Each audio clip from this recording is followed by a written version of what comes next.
10 సంవత్సరాలు నువ్వు నోటిఫికేషన్లు ఇస్తే నియామక పత్రాలు చేపట్టలేదు కదా. సంవత్సరం తిరిగే లోపల 70,000 ఉద్యోగాలు మేమెట్లా చేపట్టినాము.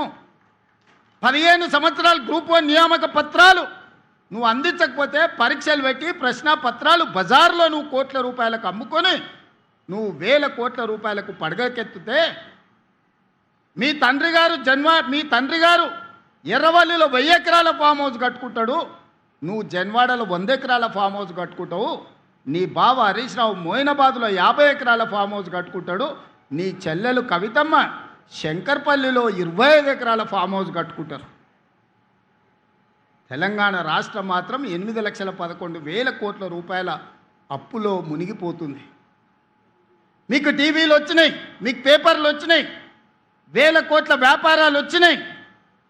ఇంత ఆగర్భ శ్రీమంతులు నిజాం కంటే ధనవంతులుగా మీరెట్లా మారుతారు? 10 సంవత్సరాలల్లా 70,000 కోట్ల రూపాయల అప్పున్న రాష్ట్రం 8,11,000 కోట్ల రూపాయలకు తెలంగాణ ఎట్లా దిగజారిపోయిందో ప్రజలకు జవాబు చెప్పాల్సిన బాధ్యత లేదా అని ఈరోజు మేకతోలు కప్పుకున్న తొడేళ్ళని నేను అడగదలుచుకున్నా. అప్పుడే ప్రజలు మర్చిపోయినరు అనుకుంటున్నావా?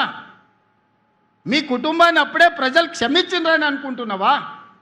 మీ కుటుంబం వల్ల ఈ తెలంగాణ సమాజానికి దాపురించిన ప్రమాదాన్ని ప్రజలు గుర్తించలేదనుకుంటున్నావా? నన్ను తిట్టినంత మాత్రానో, నీ కడుపులో ఉన్న విషాన్ని వెదజల్లినంత మాత్రానో తెలంగాణ ప్రజలు నిన్ను క్షమిస్తారనుకుంటే ఈనాటికి, ఆనాడు కాదు, తెలంగాణ కవి చెప్పిండు, నిజాముల పైజామాలు ఊడగొడతాం, దిగంతాలకు తరిమి కొడతామని. ఇవాళ నేను చెప్తున్నా, ఆనాడు ఆ కవి స్ఫూర్తిగా నిజాముల పైజామాలు ఊడగొట్టి దిగంతాలకు ఆనాడు తరిమిను. సాయుధ రైతాంగ పోరాటం బండెనక బండి కట్టి ఏ బండ్లో పోతో కొడుకో చుట్టుముట్టు సూర్యాపేట నట్ట నడమ నల్లగొండ కడతాం నీ గోరి అని బండి యాదగిరి స్ఫూర్తి ఈరోజు కూడా మా దగ్గర ఉన్నది. ఇవాళ నేను చెప్తున్నా, గజ్వెల్లనే నిన్ను సమాధి చేసే బాధ్యత మాది, మా యువకులది. తెలంగాణ సమాజం మీకు అన్ని అవకాశాలు ఇచ్చింది, ఆస్తులు ఇచ్చింది, అంతస్తులు ఇచ్చింది, ఆగర్భ శ్రీమంతులను చేసింది.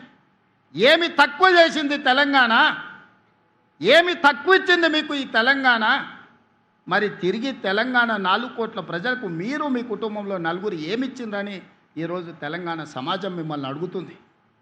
ఏం అన్యాయం చేసింది మీకు? చెప్పులు లేకుంటే తిరిగేటోళ్లకు, గంజి గతి లేని వాళ్ళకి ఇవాళ బెంచ్ కార్లకు వచ్చినాయి కదా. అమెరికాలో బాత్రూమ్లు కడుక్కునేటోడు ఈరోజు తెలంగాణ రాష్ట్రానికి మంత్రి అయింది కదా. దుబాయ్ పాస్పోర్ట్ బోకరు తెలంగాణ రాష్ట్రానికి ముఖ్యమంత్రి అయింది కదా. ఏం తక్కువ చేసిందని నేను అడుగుతున్నా తెలంగాణ మీకు. ఎన్నడైనా ఏ దుబాయ్కి పంపించే పాస్పోర్ట్ బ్రోకర్ కేంద్ర మంత్రిగా తెలంగాణ రాష్ట్రానికి ముఖ్యమంత్రి అవుతాడని కలలు కన్నాడా? అలాంటి దుబాయ్ పాస్పోర్ట్ బ్రోకర్ని ఇవాళ తెలంగాణ రాష్ట్రానికి ముఖ్యమంత్రిగా తెలంగాణ ప్రజలు చేశారు. అమెరికాలో బాత్రూంలు కడుక్కునే నిన్ను ఐటీ ఇండస్ట్రీస్ మినిస్టర్గా 10 సంవత్సరాలు ప్రజలు భరించారు. రబ్బర్ చెప్పులు లేని కోమటిరెడ్డి వాళ్ళ ఇంటి ముందల 1000 రూపాయల కోసం గంటల కొద్దీ నిలబడ్డ నిన్ను, నీ కుటుంబాన్ని ఈరోజు మంత్రిగా చేసిండ్రు. బతుకమ్మ చీరలు, బోనాలు, బతుకమ్మలు వస్తే వసూలు చేసే మీ చెల్లెల్ని కూడా ఎమ్మెల్సీ, ఎంపీగా తెలంగాణ సమాజం చేసింది కదా. చివరికి సాడరాలో సోడా పోసే ఆయన సడ్డకుని కొడుకుని కూడా రాజ్యసభ సభ్యులను చేసింది కదా. ఇది తెలంగాణ ప్రజలు చేసిన త్యాగం కాదా? ప్రాణాలు ఇవ్వడమే కాదు, ఆత్మ బలిదానాలు చేసుకోవడమే కాదు, మీకు ఇంత ఐశ్వర్యాన్ని, అంతస్తులను అందించిన తెలంగాణకు మీరు చేసిన ద్రోహం ఏందో తెలంగాణ సమాజం మర్చిపోయిందని మీరు అనుకుంటున్నారా? ఇవాళ అందుకే నేనున్నంత వరకు, ప్రజలతో మమేకమైనంత కాలం నిన్ను, నీ కుటుంబాన్ని తులసి వనం లాంటి తెలంగాణ సమాజంలో గంజాయి మొక్కను మొలకెత్తనిచ్చే సమస్యనే లేదు. అందుకే మా స్ఫూర్తి అందశ్రీ, మా స్ఫూర్తి గద్దరన్న మా స్ఫూర్తి సోనియా గాంధీ. మరి నీ స్ఫూర్తి ఎవరని అడుగుతున్నా. నిజామా, కాసిం రిజ్వీనా, ఈడీ అమీనా? ఎవడు నీ స్ఫూర్తి? ఏ జాతి నీది? నీ జాతేంది? నీ నీతేంది? నీకు మాకు పోలికేంది? నీకు మాతో పోటేంది? మేము అదమర్చినప్పుడు, మేము కనుమూర్చినప్పుడు 4 కోట్ల తెలంగాణ సభానేజ్ని కబలించి దోపిడీకి పాల్పడుతుంది కదా. ఆ దోపిడీని మేము అంత ఈజీగా మర్చిపోతామా? అయినా ఒక్క మాట చెప్పదలుచుకున్నా. సరిగ్గా 2 తరాల ముందు నిజాం నవాబు కాసిం రిజ్వీ ప్రపంచంలో ఆగర్భ శ్రీమంతులు, ప్రపంచంలోనే అత్యంత ధనికుల లెక్కగట్టినప్పుడు మొదటి 2 స్థానాలలో ఆనాడు నిజాం ప్రభు ఉండే. సరిగ్గా 2 తరాల తర్వాత ఒక పారిశ్రామికవేత్త బాగా రాణించి 1000 కోట్ల రూపాయలు సంపాదించినాక ఆయనకు కోరిక కలిగింది.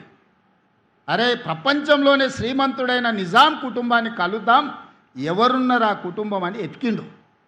కలుద్దామని ప్రయత్నం చేసిండు. కకావికలం అయిపోయి చెట్టుకొకడు పుట్టకొకడు దేశానికొకడు దిక్కులేని పరిస్థితి నిజాం కుటుంబానికే పట్టింది. నీ కుటుంబం ఎంత? ఈకలోది తోకలోది. ఇవాళ నువ్వు అనుకుంటున్నామేమో చాలా ఉన్నాయని. ఏది ఉండదు బిడ్డ, బిచ్చమెత్తుకొని బతకాల్సి వస్తుంది. తెలంగాణ సమాజం గమనిస్తుంది. ప్రపంచానికి ఆగర్భ శ్రీమంతుడైన నిజాము 3వ తరం వచ్చే లోపల చూద్దామంటే కూడా దొరకని పరిస్థితి ఈ ప్రాంతంలో ఉత్పన్నమైంది. నువ్వెంత? నీ బిషాతి ఎంత? నీ జాతి ఎంత? నీ జాతి ఈ ప్రజా పరిపాలన మీద శాపనార్థాలు పెడుతుందా?